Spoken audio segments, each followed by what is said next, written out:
Start. Okay, good morning everyone. As you know that we all are just in winter season, and because of the order of government, we are not capable to meet with each other. But through online, we are just trying to reach you all. तो बच्चा लोग, जैसा कि आपको पता है कि ये एक टॉपिक है जिसको मैं आज डील करने जा रहा हूँ, एंड आई होप कि this topic will be beneficial for each of the student, चाहे वो student class 7th 8th 9th 10th। Tenth वाले तो बीबीआई ध्यान देंगे, स्पेशल अटेंशन उनको देना होगा। तो हमारा टॉपिक है democracy, and I hope this is the word जिससे हर एक स्टूडेंट नोन है। ये तो आपका क्लास 6 से ही हम लोग स्टार्ट करते हैं और 10th 11th तक आगे बढ़ते जाओ, और आपको पता है कि भारत भी एक डेमोक्रेटिक कंट्री है, और जहाँ पे हमें एज ए सिटीजन डेमोक्रेसी का मतलब तो समझना ही चाहिए।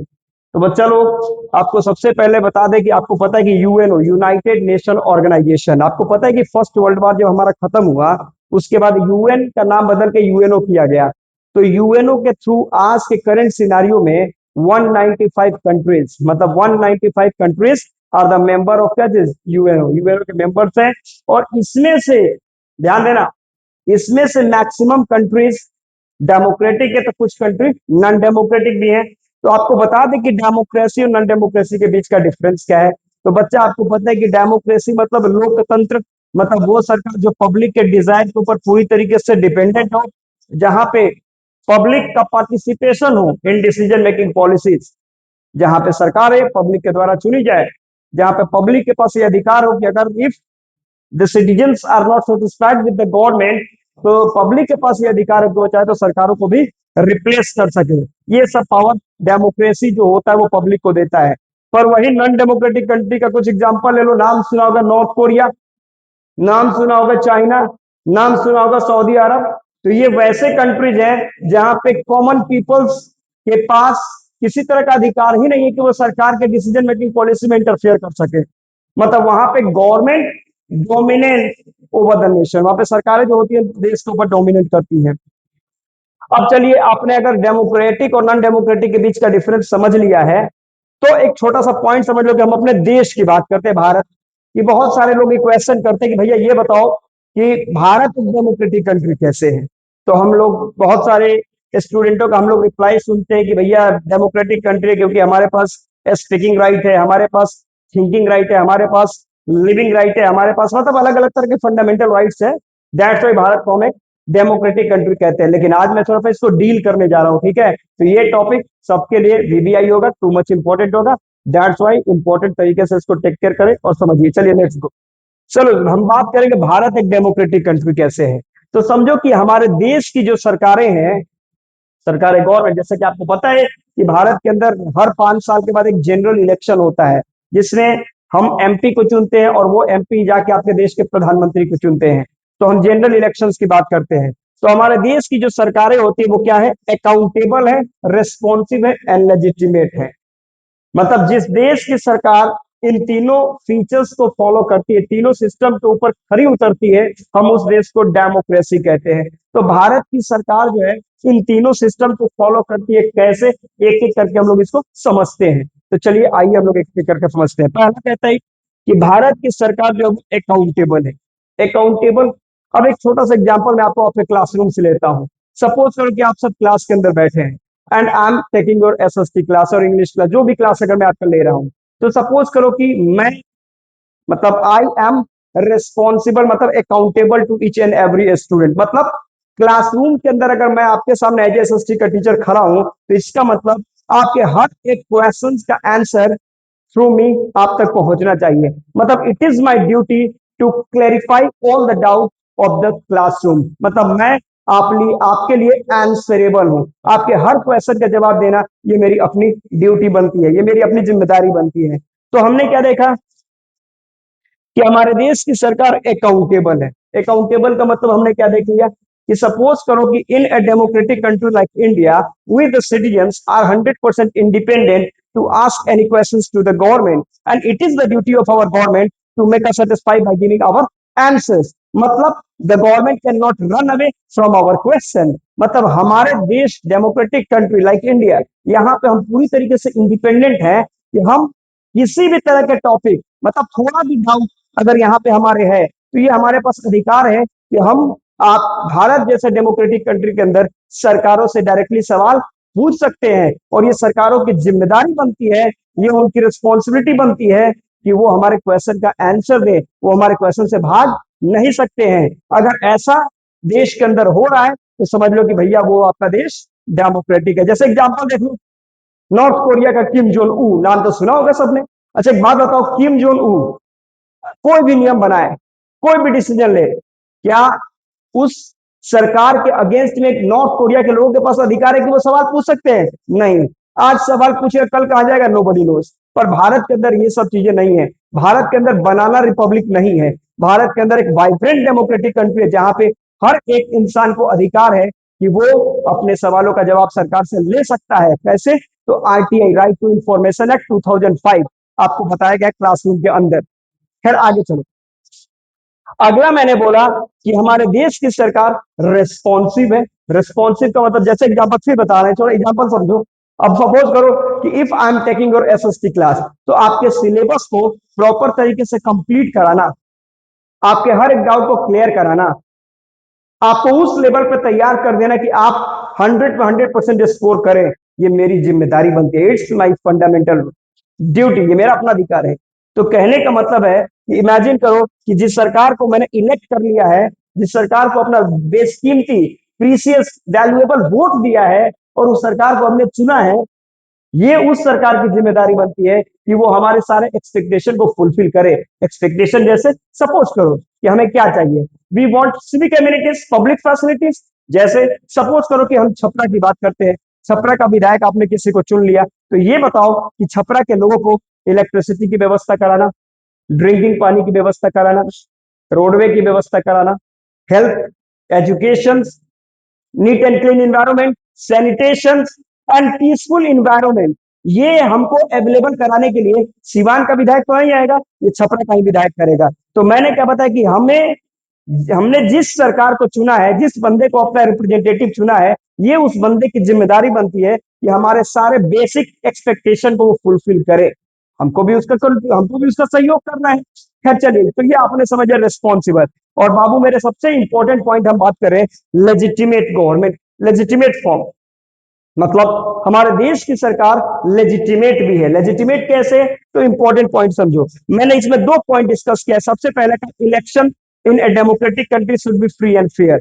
अब आपको ये पता ही, मैंने आपकी क्लास में भी बताया था कि भारत जैसे डेमोक्रेटिक कंट्री के अंदर दो तरह के इलेक्शंस होते हैं। इलेक्शंस दो तरह के होते हैं, जिसमें सबसे पहला इलेक्शन होता है एफपीटीपी। देखो मैंने यहाँ पे बताया होगा, आपको ध्यान देना। मैंने बताया होगा कि इलेक्शंस हमारे देश में इलेक्शंस जो होते हैं वो दो तरह के होते हैं। एक होता है एफपीटीपी और एक होता है पीआर सिस्टम। तो एफपीटीपी के मतलब से हम एमपी या एमएलए को चुनते हैं, और ये एमपी पीएम और ये एमएलए सीएम को चुनते हैं। और ये प्रोपोर्शनल रिप्रेजेंटेशन की मदद से हम लोग प्रेसिडेंट या फिर वाइस प्रेसिडेंट को चुनते हैं। तो मैंने आपको बताया क्या चीज कि हमारे देश के अंदर दो तरह के इलेक्शंस होते हैं, जिसमें सबसे पहला एफपीटीपी, मतलब first pass the post system, जिसके मदद से हम अपने देश के एमपी या स्टेट के एमएलए को चुनते हैं। वो देश का एमपी जाकर प्रधानमंत्री को चुनेगा, और स्टेट का एमएलए जो है वो आपके सीएम चीफ मिनिस्टर को चुनेगा। जैसे में 2024 का इलेक्शन हमने देखा था, एमपी का था, और 2025 अभी अभी बिहार का इलेक्शन में देखा, वो एमएलए मतलब सीएम का था। और दूसरा हमने करा पीआर, मतलब प्रोपोर्शनल रिप्रेजेंटेशन। तो प्रोपोर्शनल रिप्रेजेंटेशन की मदद से हम अपने देश के प्रेसिडेंट या फिर वाइस प्रेसिडेंट को चुनने का काम करते हैं। अब मैंने बताया कि हमारे देश का जो इलेक्शन है, वो इलेक्शन को कंडक्ट कराने की जिम्मेदारी इलेक्शन कमीशन की है। किसकी है? इलेक्शन कमीशन की है। ध्यान देना। और हमारे देश का सीईसी, मतलब चीफ इलेक्शन कमिश्नर, अभी करंट में कौन है पता है? ज्ञानेश कुमार, मिस्टर ज्ञानेश कुमार, वो हमारे देश के अभी सीईसी है, चीफ इलेक्शन कमिश्नर। ये सब जीके का क्वेश्चन है, जो कि एकदम आपके लिए वीबीआई है। तो हमने क्या देखा कि हमारे देश में किसी तरह का इलेक्शन को कंडक्ट कराने की जिम्मेदारी सबसे पहले किसके पास है? इलेक्शन कमीशन के पास। हमारा इलेक्शन कमीशन का हेड कौन है? CEC, chief election commissioner. और अभी करंट के चीफ इलेक्शन कमिश्नर कौन है? ज्ञानेश कुमार, मिस्टर ज्ञानेश कुमार। ठीक है, चलिए। तो हमने बताया कि अगर इमेजिन करो कि हमारे देश का इलेक्शन अगर फ्री एंड फेयर होगा, तो वी द सिटीजन्स, आपको तो ये भी पता है कि हमारे पास यूनिवर्सल एडल्ट फ्रेंचाइज, मतलब 18 या फिर उसके ऊपर के लोगों के पास वोटिंग राइट है। उसके नीचे नहीं, 18 या फिर उसके ऊपर के लोगों के पास वोटिंग राइट है। तो हमारे पास जो वोटिंग राइट है, उस वोटिंग राइट को हम पॉजिटिव तरीके से ईमानदारी के साथ यूज कर सके, इसके लिए इलेक्शन कमीशन हमारे देश के अंदर कोड ऑफ कंडक्ट लगाते हैं। मतलब to conduct election neat and clean, मतलब in a free and fair manner, is the responsibility which goes in the pocket of क्या, election commission of our country. तो अगर इलेक्शन कमीशन सही से election कराते हैं, इलेक्शन कमीशन हमारे proper और ईमानदारी पूर्वक तरीके से कोड ऑफ कंडक्ट को इंप्लीमेंट करते हैं, इलेक्शन साफ सुथरा होता है, तो देश के लोग ईमानदारी के साथ वोट देते हैं, और जो सरकार बनती है वो भी ईमानदार होती है, और देश का विकास भी ईमानदारी के साथ होता है। तो इसलिए डेमोक्रेटिक कंट्री के अंदर election should be free and fair, NEET and clean, with the citizens should be 100%, क्या चीज, should be 100% independent to cast our vote in the favor or against of any government। अगर ऐसा है तो समझ लो कि आपका देश डेमोक्रेटिक है। और सबसे इंपॉर्टेंट देखो मैंने क्या बताया, लेजिटिमेट का मतलब, मैंने बताया कि law making procedure in a democratic country should be transparent. Law making procedure should be transparent का मतलब, हमको पता है क्या चीज, नॉर्थ कोरिया और फिर भारत के साथ कंपेयर करो, सऊदी अरब भारत को कंपेयर करो, चाइना भारत के साथ कंपेयर करो, इन कंपैरिजन में आप क्या देखिएगा। अब बड़ा सिंपल सा पॉइंट देखिए क्या चीज, कि नॉर्थ कोरिया में किम जोंग ऊ ने जो सोचा बोल दिया, नियम बन गया। सऊदी अरब में प्रिंस जो बोला, नियम बन गया। चाइना में शी जिनपिंग जो बोल देते हैं, नियम बन जाता है। लेकिन भारत के अंदर एक प्लेटफॉर्म है जिसे हम लोग पार्लियामेंट कहते हैं। अब आपको मेरे पार्लियामेंट के बारे में भी समझ, आपको ये भी पता है कि जितने भी डेमोक्रेटिक कंट्रीज हैं, उन्होंने अपने आप को दो भागों में कैटेगराइज कर दिया। कुछ सरकारें पार्लियामेंट्री है, तो कुछ प्रेसिडेंशियल भी है। प्रेसिडेंशियल का मतलब आपको पता है कि America, America presidential form of, मतलब जहां पे प्रेसिडेंट इज सर्वे सर्वा and president takes on final decision there. पर भारत जो है पार्लियामेंट्री फॉर्म को फॉलो करता है। और भारत ने पार्लियामेंट्री फॉर्म ऑफ सिस्टम को किस देश से बोरो किया, बोलो तो फटाफट, तुरंत ही तुम लोग क्या कमेंट में आंसर करो। हमने पार्लियामेंट्री फॉर्म ऑफ गवर्नमेंट किस कंट्री से बोरो किया है, तो ब्रिटेन से किया है। कहां से किया है, ब्रिटेन से किया है। तो पार्लियामेंट्री में क्या होता है कि प्राइम मिनिस्टर सर्वे सर्वा होता है, पार्लियामेंट सर्वे सर्वा होता है, पार्लियामेंट सारे डिसीजन लेता है, और प्रेसिडेंट नॉमिनल हेड होता है, नॉमिनल हेड। तो आपको पता है क्या जिसकी हमारे यहाँ पार्लियामेंट, एक और चीज समझ लो, आपको पता है पार्लियामेंट भी दो तरह के होते हैं, बताओ तो। पार्लियामेंट भी दो तरह के होते हैं, एक होता है यूनिकैमरल, दूसरा होता है बाइकैमरल। आपको पता होगा ये भी, यूनिकैमरल, बाइकैमरल। यूनिकैमरल का मतलब वैसे पार्लियामेंट जहां पे केवल एक हाउस हो, जैसे एग्जांपल में फिनलैंड का एग्जांपल ले लोगे आप, तो वहां पे पार्लियामेंट में केवल एक ही हाउस है, सिंगल हाउस है, जो बोल दिया सो बोल दिया। लेकिन भारत जैसा देश जहां पे बाई कैमरल, मतलब हमारे देश के अंदर हमारे पार्लियामेंट में दो हाउस है, लोकसभा एंड राज्यसभा। आपको पता है ना, Lok Sabha and Rajya Sabha, that is by cameral system. तो भारत ने बाई कैमरल सिस्टम को अडॉप्ट कर लिया है। तो हमको पता है कि हमारे यहाँ के जो भी नियम कानून बनते हैं, जो लॉ मेकिंग प्रोसीजर होता है, वो कहाँ पे होता है, तो वो पार्लियामेंट में होता है। और पार्लियामेंट में होता है, इसका मतलब क्या हो गया, मतलब कि हमारा फाइनल ऑथोरिटी है।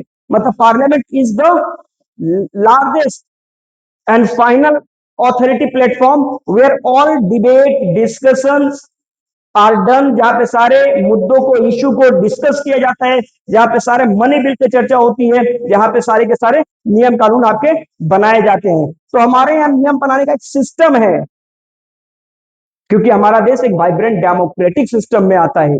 हमारे देश में ऐसा नहीं कि मोदी जी हमारे देश के प्रधानमंत्री हैं तो जो बोले वो नियम बन गया, नहीं, एक सिस्टम के साथ हमारे यहाँ, मतलब law making procedure of our country like India is completely based on debate, discussion, deliberation and negotiation। मतलब एक सिस्टम के साथ ये क्लियर है कि हमारे यहाँ के नियम कानून बनाने में समय लगता है, लेकिन जो नियम मतलब वो एकदम 100% परफेक्ट होता है। मतलब ये क्लियर है कि slow and study can help us to win the race. ये हमारा पार्लियामेंट हमको सिखाता है। मतलब टाइम लगता है, द बेस्ट एंड परफेक्ट। तो आपने क्या देखा, लेजिटिमेट हो गया। तो शॉर्टली मैं आपको बता दूं कि हमने देखा क्या चीज, कि भारत जो है एक डेमोक्रेटिक कंट्री है। क्यों, अगर किसी भैया भारत की सरकार अकाउंटेबल है, रिस्पॉन्सिव है एंड लेजिटिमेट है, दैट्स व्हाई भारत एक डेमोक्रेटिक कंट्री है। अकाउंटेबल का मतलब मैंने बता दिया, फिर से रिवीजन करो, ध्यान देना। अकाउंटेबल का मतलब, in a democratic country like India, citizens have 100% right to ask any question, and it is the duty of our government to make us satisfied by giving our answer। Government can not run away from our question. सरकार हमारे question से भाग नहीं सकती है। Second मैंने बताया, responsive, बाबू मेरे रेस्पॉन्सिव का मतलब जिस सरकार को हमने चुना है, it is the duty of that government, it is the responsibility of that government to fulfil all our common expectation. हमारे एक्सपेक्टेशन क्या हो सकते हैं? हमारे एक्सपेक्टेशन होंगे भैया हमको हेल्थ दे दो, हमारे बच्चों को एजुकेशन दे दो, हमको ट्रांसपोर्टेशन दे दो, हमको सैनिटेशन दे दो, हमको ड्रिंकिंग वाटर दे दो, हमको सिक्योरिटी दे दो, हमको नीट एंड क्लीन एनवायरमेंट दे दो। यही ना होगा? हमको हमको पीसफुल इन्वायरमेंट दे दो। तो ये सारी सुविधाएं हमको प्रोवाइड कौन करेगा? हमारे द्वारा इलेक्टेड सरकार। और तीसरा बच्चे मैंने बता दिया क्या लेजिटिमेट। तो लेजिटिमेट में भी दो पॉइंट मैंने डिस्कस किया। पहला क्या, election in a democratic country should be free and fair. मतलब इलेक्शन अगर एक डेमोक्रेटिक कंट्री के अंदर साफ सुथरा होता है तो पब्लिक फियरलेस तरीके से इलेक्शन में पार्टिसिपेट करता है, अपना वोट देता है और एक ईमानदार सरकार को चुनता है, जो ईमानदार सरकार देश को ईमानदारी के साथ आगे बढ़ाने का काम करता है। तो election should be NEET and clean. और इलेक्शन कंडक्ट कराने की जिम्मेदारी किसके हाथ में, आपको पता है? इलेक्शन कमीशन किसके हाथ में? Election commission. बाबू मैंने ये भी बता दिया कि करंट सिनारियो में हमारा इलेक्शन कमिश्नर कौन है, सीईसी कौन है? तो मिस्टर ज्ञानेश कुमार। दूसरा मैंने बताया क्या चीज, लॉ मेकिंग प्रोसीजर। तो एक डेमोक्रेटिक कंट्री के अंदर law making procedure should be completely क्या चीज, ट्रांसपेरेंट। ट्रांसपेरेंट मतलब इस पार से उस पार दिखना चाहिए। मतलब public should know merit and demerit of that law which is going to be implemented inside the parliament through debate, discussion, deliberation and negotiation। अगर ये सब चीजें होती है तो बाबू आप कह सकते हैं कि भारत जो कि आपका देश है वो डेमोक्रेटिक है, इसमें कोई फिर नहीं है। Thank you. कल फिर हम लोग मिलेंगे एक नए टॉपिक के साथ। तब तक के लिए छोटा सा ब्रेक। ओके।